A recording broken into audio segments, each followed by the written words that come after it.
we go. Okay, well, hello, Diane.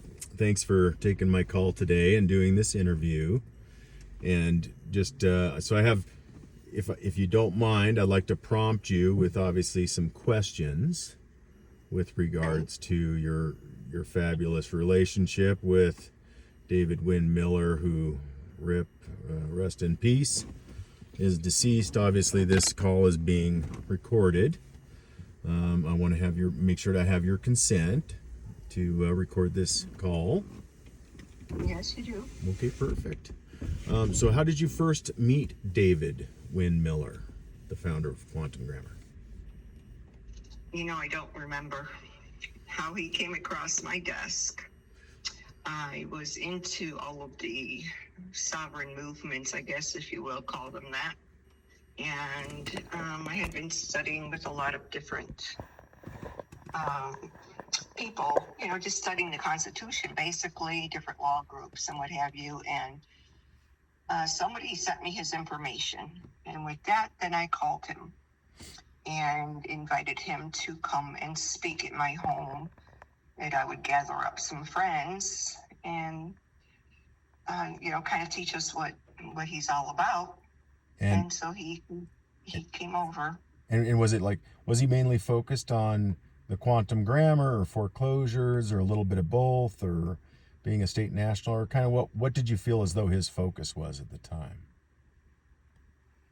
The way he made it sound like he could get rid of anything that was bothering you. Anything?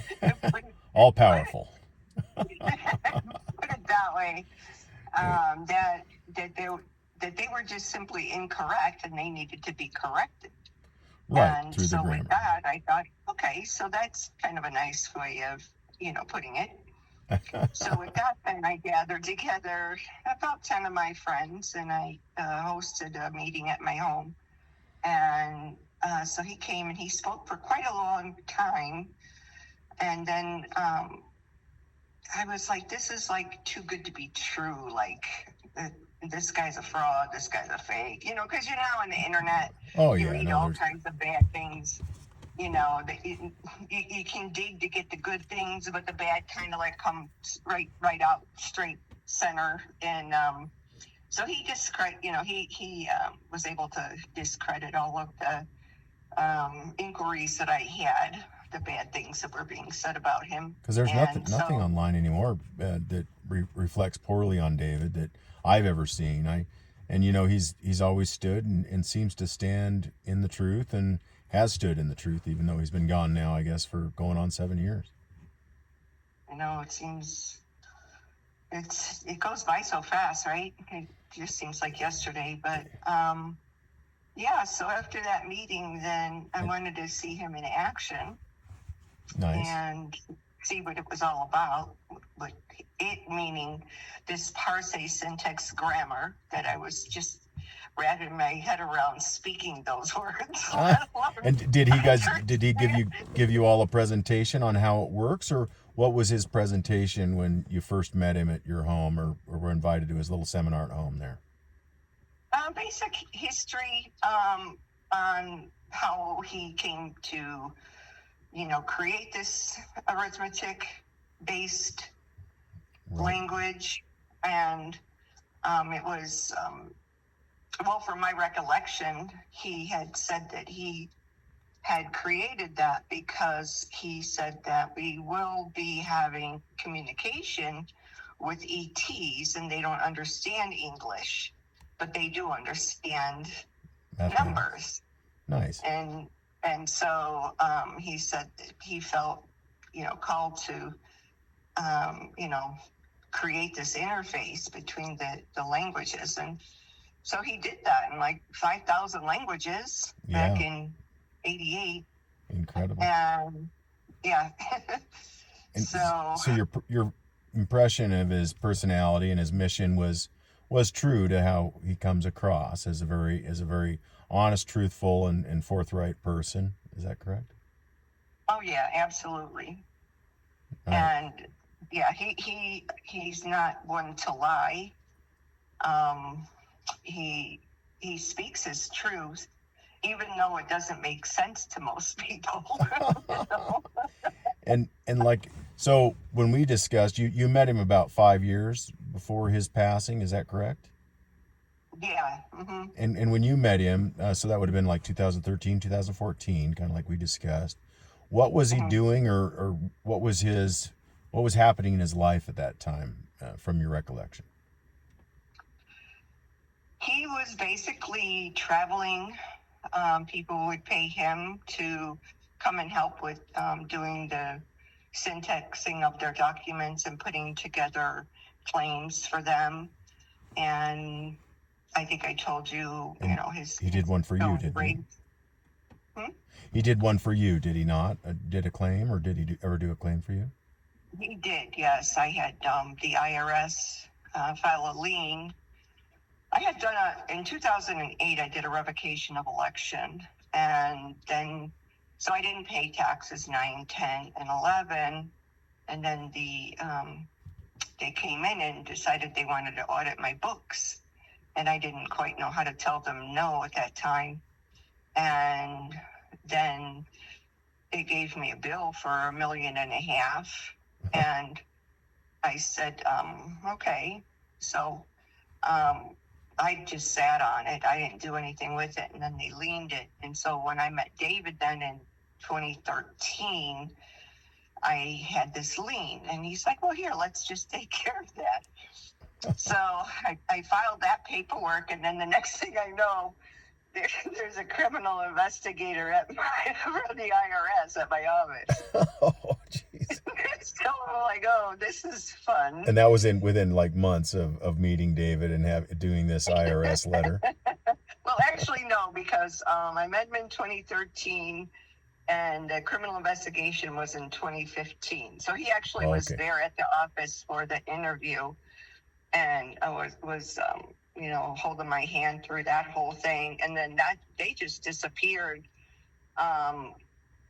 We did a rescission on within 72 hours on any oral conversation that had been had.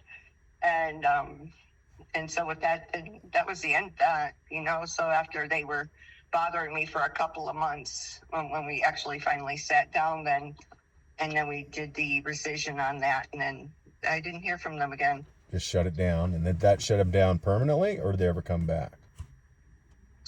Well, I think I opened a can of worms because people were doing these W-4 sandwiches. Oh. I was just trying to settle any outstanding claims against me. Gotcha. And with that particular process. And I told them, I said, anything, that you gain, just please give it to the Treasury, just balance the books and what have you. So the next thing I know, I'm getting a bill for that $1.5 million now like 2.5. Oh, no. And so anyway, so then I tried doing some more different processes on there, like money order. I did the cashier's check, I'm like trying this, that, or the other thing. So well, I get it. It's because you were going through some times, and you were a holistic dentist, and they came kind of hot and heavy in on you for that stuff, right? But in the interim, you did go to one of David's court cases, did you not? When you were yes, I did. Still kind of a doubter in the beginning, and you went to one of his cases. Can you walk me through that a little bit? Well, because I was pretty ignorant to the language and everything, I was really just looking at the whole, like, how this is all being laid out, right? So, so from my interpretation, he took over as friend of the court on behalf of these people. And I believe, if my recollection serves me correctly, it was a foreclosure. And he was able to get that case dismissed. Nice. When I was there. Yeah. So everybody was celebrating and having a party and all this, that, and the other. And then he also gave a seminar while we were there. So there was a two-day Saturday and Sunday seminar, and then court was on Monday. And so I got to have a full well, I A shouldn't full say full dose? comprehension, a full dose, but I'm still to this day lacking comprehension of the whole grammar and arithmetic and everything. So anyway, that's how I found you. Yeah, nice. And so with that said, so I mean, you have some base understanding of obviously the mathematical interface on grammar, and he would explain it and teach it, correct? In these seminars, he'd go through how to obviously pull out, an adverb versus an adjective, and how they modify, and how modification is change, and of course, without closure, there is only modification. There is no closure, and without closure, there's no claim, right?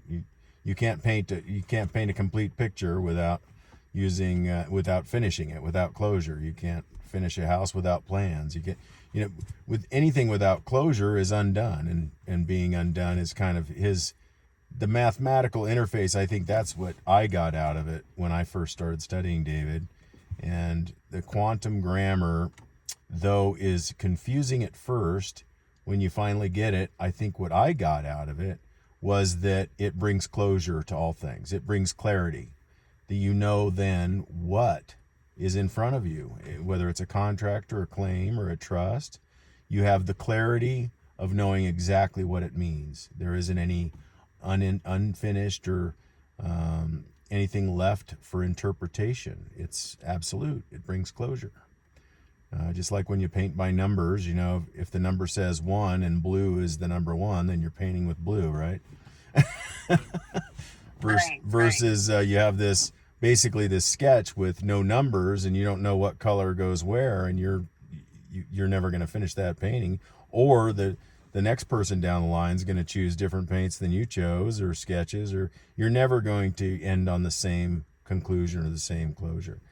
And with that said, were you familiar at all with, obviously how he used this, but the claims process? Did he ever delve into, what kind of claims he was filing, or how he was filing, or any of the processes, or if he was using bonding on the back end? Were you a party to any of that? No. Nope. Just No. And then your relationship then from there for about 5 years until his passing.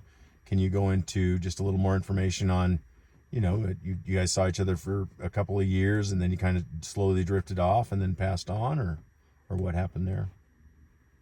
Yeah, he was flying back and forth to Hawaii, trying to help them establish themselves somehow. He claimed to have been made king of Hawaii during that time frame, and so we saw each other really the first 3 years, and then the last 2 years, so 17, 18, he had flown to Hawaii. Now, he had been in and out of the hospital also here in the States. So his health was failing. Yeah. Oh. And then when he went to Hawaii, he got really sick, and he got sick to the point where he couldn't get well enough to even fly back here. And so... And you said it was heart congestive failure or something along those lines that was bothering him? Congestive heart failure. So when I talked to him in the hospital, they had just put in drainage tubes into his lungs to drain the fluid off of his lungs. Oh. And I thought that was a little bizarre. That is bizarre. Yeah. And so anyway, then they had intubated him, so I was not able to speak with him again. Oh. So, yeah, so but he had said, I think this is it. So he said our I love yous and goodbyes, and then I said, well, there's always hope. I'll continue to pray. And then they had intubated him, so I couldn't speak with him, and so I would just leave, I love yous at the nurse's station. Tell him I said I love you, and then I get the text from his sister that he had passed. Oh, he came from a big family. And did you ever see just telltale signs that he was I know since you spent some time together, that he didn't have to sleep as much as other people. He really didn't. He really didn't, and you said he was pretty active and had a lot of energy up and until kind of this congestive heart failure Right. started taking over. I mean, he looked very young all the way up until his last videos, until 2016, Right. being 65 or 67, I think, at the time. Well, I met him at 65. That was 2013, 14. And he looked like a 40-year-old. He died at 69. Yeah. You know, so I mean, it did seem a little bit unnatural the way he lived and how healthy he was and how vivacious he was. Yeah, he looked really good. He did dye his hair black because when it grows out, it was gray. Complete gray. Yeah. Yeah. No, that's a natural thing though for anybody on stage or that's presenting, to have a little bit of vanity. I'm not going to take that from him. Yeah. No, not at all. But I didn't know it until it grew out one day. And when I saw it, I'm like, oh, you got to go touch up. But a pretty good sense of humor and always thoughtful and nice. Funny.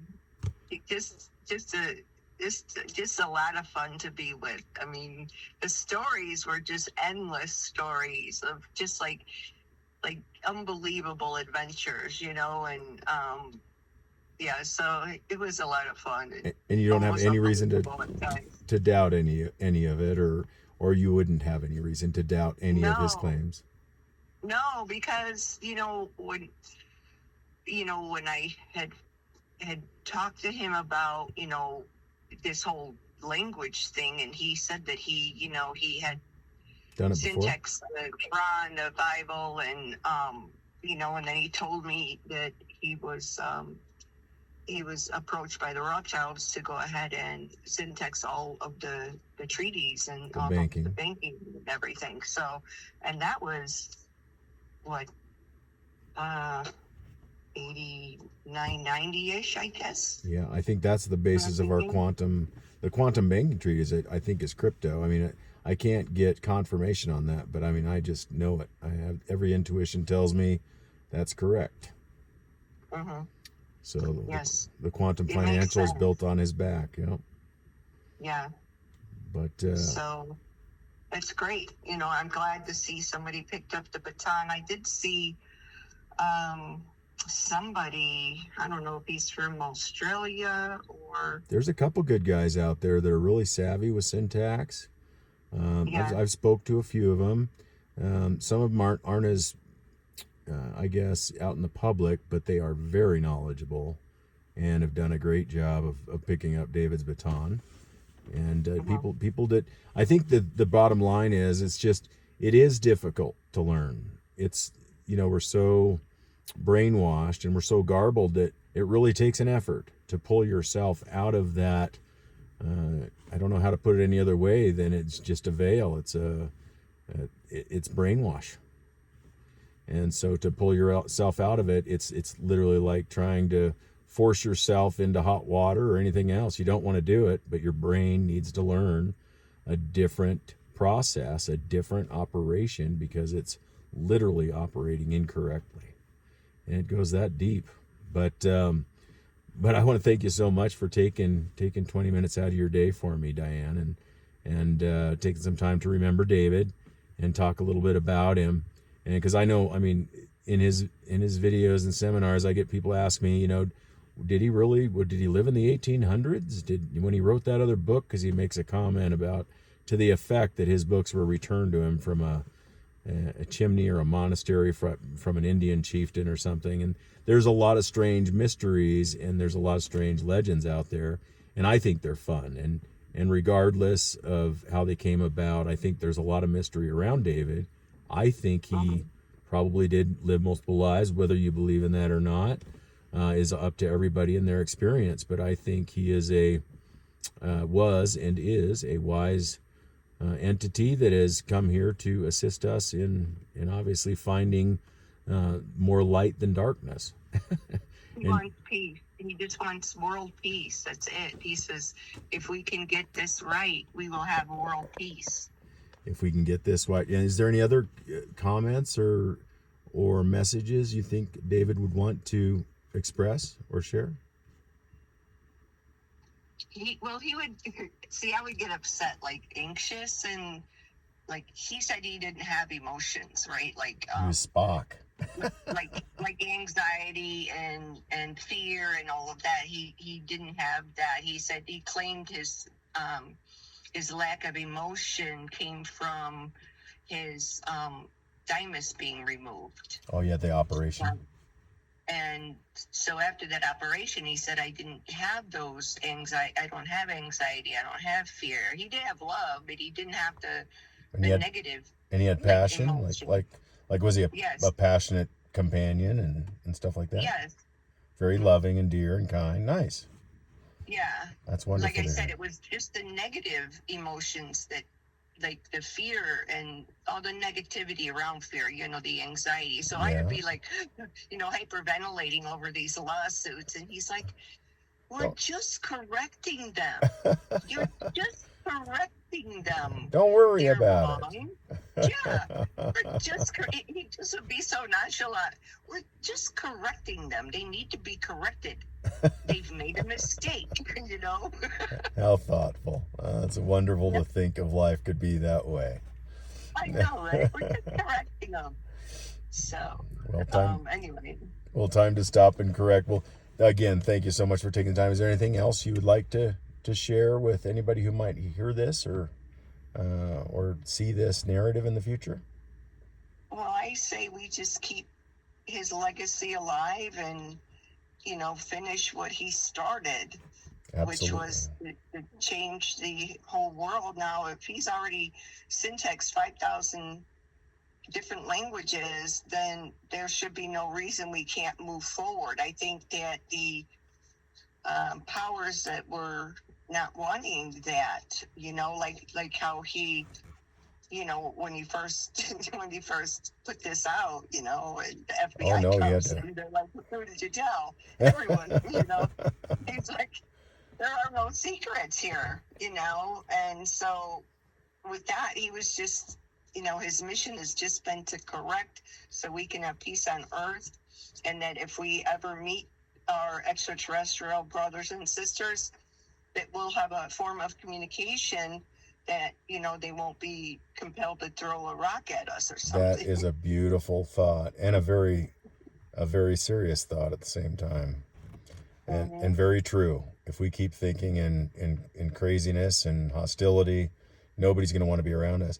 I've had a few experiences. I know David said he was picked up by UFOs, and I've talked to a few orbs, which are about the size of a basketball, and they're telepathic. I don't know if they're machines or people, but a long story short is they don't like the way we feel because of our minds. Our minds are kind of dirty. And I don't mean that like sexually or anything. We're kind of dirty, right? We're kind of scared. We're kind of anxious.